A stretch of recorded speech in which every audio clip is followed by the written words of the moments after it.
saya tekankan, penting adalah ad libitum feeding ini masuk. Kalau pakannya automatic feeder biasanya lebih mudah untuk ad libitum gitu. Dan kalau suhunya optimal atau tadi yang kita bahas di awal, kalau kondisinya nyaman, suhunya sesuai dengan maunya ayam, maka ad libitum itu bukan hal yang sulit. Karena ayam akan makan terus, karena ada keinginan makan terus begitu, dan akan jadi daging gitu. Nah, kenapa feed delivery atau feed atau pakan itu masuk ke dalam ayam itu penting? Karena di dalam pakan itu ada antioksidan gitu. Kenapa antioksidan penting ya? Bayangkan kalau misalkan ayam rata-rata tantangannya itu sama-sama misalkan beresiko terhadap sekian ratus koksi nih. Tetapi kalau misalkan ayam tersebut hanya feed intake-nya itu rendah, berarti dia makan antioksidannya juga sedikit.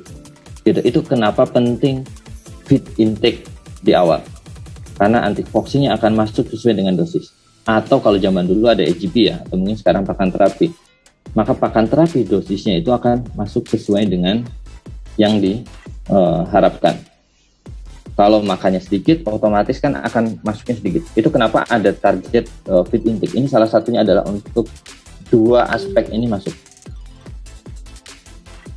Oke, kalau itu masuk maka tidak ada infeksi kan kita harapkannya. Infeksi akibat subklinis necrotic enteritis ya, subklinis yang disebabkan oleh Clostridium ataupun oleh Coccidia ini minimal sekali, maka penyerapan nutrisi ususnya tidak banyak mengalami peradangan, maka penyerapannya akan maksimal.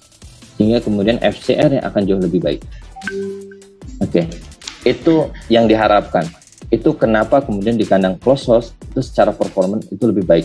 Jadi tidak serta-merta karena masalah ventilasi, tetapi juga karena feed delivery. Makanya tidak jarang kandang closed house yang performanya tidak baik karena tadi feed delivery-nya itu tidak baik.